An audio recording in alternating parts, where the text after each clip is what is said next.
ತುಂಬ ಸಮಿತಿ ಸಭೆಯಲ್ಲಿ ಕರೆದಿದ್ದು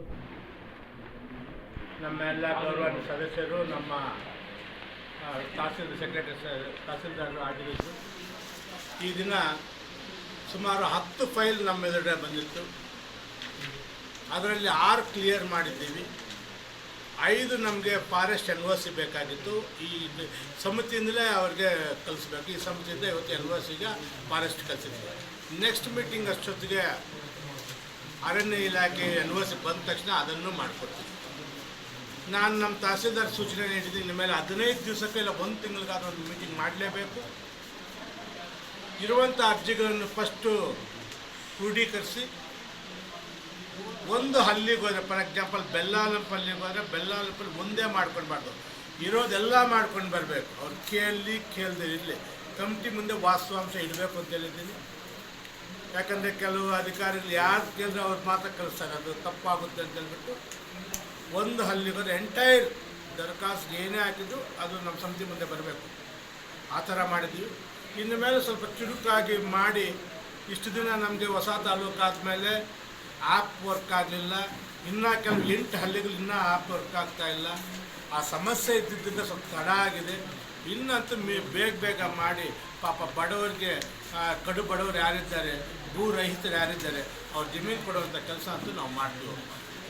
ಒಟ್ಟು ತಾಲೂಕಲ್ಲಿ ಎಷ್ಟು ಫಲಾನುಭವಿಗಳು ಅಪ್ಲಿಕೇಶನ್ ಹಾಕಿರೋ ಮೊದಲಿಂದ ಅಪ್ಲಿಕೇಶನ್ ಹಾಕಿರೋದು ಹೆಚ್ಚು ಕಮ್ಮಿ ಈಗ ನಮ್ಮ ಕಣ್ಣಿಗೆ ಕಾಣಿಸ್ತಾ ಇರೋದು ಒಂದು 500ರಿಂದ 600 ಬರ್ತಾ ಇದೆ ಅಷ್ಟೇ. ಈಗ ಇದನ್ನು ಕ್ಲಿಯರ್ ಮಾಡಿದ್ರೆ ಇದರಲ್ಲಿ ಏನಾಗಿದೆ, ಕೆಲವು ಸುಮಾರು ರಿಜೆಕ್ಟು ಆಗಿದೆ. ಅವೆಲ್ಲ AC ರಿಮೈಂಡ್ ಹೋಗ್ಬೇಕು. ಅದಕ್ಕೆ ನಾನೇನು ಮಾಡ್ತಾಯಿದ್ದೀನಿ, ಯಾರು ರಿಜೆಕ್ಟ್ ಆಗ್ತಾಯಿದೆ ಅವ್ರನ್ನೆಲ್ಲ ಕ್ರೋಢೀಕರಿಸಿ ACನೇ ಬಾಗೇಪಲ್ಲಿಗೆ ಬರೋಕ್ಕೆ ಮಾಡಿಬಿಟ್ಟು ಅಲ್ಲೇ ಕೋರ್ಟ್ ನಡೆಸಿ ಅಲ್ಲೇ ಮತ್ತು ನಮ್ಮ ಸಮಿತಿಗೆ ಬರೋ ಥರ ರಿಮೈಂಡ್ ಮಾಡಿಸ್ಕೊಳ್ಳೋಂಥ ಕೆಲಸ ಮಾಡ್ತಾಯಿದ್ದೀನಿ.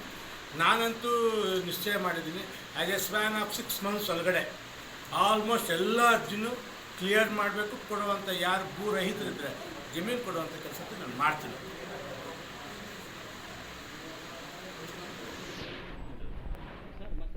ತಾಲೂಕು ಆಫೀಸು ಶಂಕುಸ್ಥಾಪನೆ ಮಾಡಬೇಕು ಅಂತ ಖಂಡಿತವಾಗಿ ಹತ್ತದಲ್ಲೇ ಜಮೀನು ಆಲ್ರೆಡಿ ಕ್ಲಿಯರ್ ಆಗಿದೆ. PW ಪ್ರಾಮ್ಸಿಗೆ ಏಜೆನ್ಸಿ ಕೊಟ್ಟಿದ್ದೀವಿ, ಡಿಸೈನು ಬಂದಿದೆ. ಇನ್ನು ಅವ್ರು ಸ್ವಲ್ಪ ವರ್ಕ್ ಮಾಡ್ಕೋಬೇಕು ಎಕ್ಸಿಕ್ಯೂಷನ್ ಮಾಡೋಕ್ಕೆ. ಹತ್ತದಲ್ಲೇ ಟೆಂಡರ್ ಕರೆದು ಅದೇ ಸ್ಪ್ಯಾನ್ ಆಫ್ ನಾನು ಅಂದ್ಕೊಂಡಿದ್ದೀನಿ ಜುಲೈ ಅಷ್ಟೊತ್ತಿಗೆ ಫಸ್ಟ್ ವೀಕ್ ಆರ್ ಸೆಕೆಂಡ್ ವೀಕ್ಗೆ ಗುದ್ಲಿ ಪೂಜೆ ಮಾಡಿ ಆ ಕಾರ್ನರಲ್ಲೇ ಪುಲ್ಗಲ್ ಕ್ರಾಸ್ ಕಾರ್ನರಲ್ಲೇ ಮೇನ್ ರೋಡಿಗೆ ಒಳ್ಳೆ ಸುಸಜ್ಜಿತವಾದಂಥ ಆಡಳಿತ ಮಾಡೋಕ್ಕೆ ಯೋಗ್ಯವಾದಂಥ ಜಾಗವನ್ನು ಹುಡುಕಿದ್ದೀವಿ. ಒಳ್ಳೆ ಭವನ ಒಂದು 10ರಿಂದ 12 ಕೋಟಿಯಲ್ಲಿ ನಿರ್ಮಾಣ ಮಾಡ್ತೀವಿ. ಸರ್, ಮತ್ತು ಇನ್ನೊಂದು ಈ ಚೀಮುಲ್ಲು ಈಗ ಒಂದು ಹೊಸದಾಗಿರೋದು ಸಂತೋಷ ಇದೆ. ಅದು ಅದರಲ್ಲಿ ನಿಮ್ಮದು ಒಂದು ನಿಮ್ಮ ಸ್ನೇಹಿತರೇ ಒಬ್ಬರು ಆಗಿರೋದು ಅಧ್ಯಕ್ಷರಾಗಿರೋದು ತುಂಬ ಸಂತೋಷ. ಈಗ ತಾವು ಒಳ್ಳೆ ಕೆಲಸಗಳನ್ನ ಮಾಡಬೇಕಾಗಿರುತ್ತೆ. ಈಗ ಒಂದು ಏನಂದರೆ ನಮ್ಮ ತಾಲೂಕು ಗಡಿ ತಾಲೂಕು ತುಂಬ ಅತಿ ಕಡು ಬಡವರಿದ್ದಾರೆ. ಈ KMF ಇದರಲ್ಲಿ ಏನು ಮಾಡ್ತಾರೆ ಅಂದರೆ ಈ ನಂದಿನಿ ಇದರಲ್ಲಿ ಹಾಲು ಉತ್ಪಾದಕ ಸಹಕಾರಿ ಸಂಘಗಳಲ್ಲಿ ಒಂದು 3 ಜನ 4 ಜನ ಅಪಾಯಿಂಟಲ್ಲಿರ್ತಾರೆ. ಅವರು ಸುಮಾರು ವರ್ಷದಿಂದ ದುಡಿತಾ ಇದ್ದಾರೆ. ಅವ್ರಿಗೆಲ್ಲ ಸುಮಾರು ಕಮ್ಮಿ ಪೇಮೆಂಟ್ ಬರುತ್ತೆ.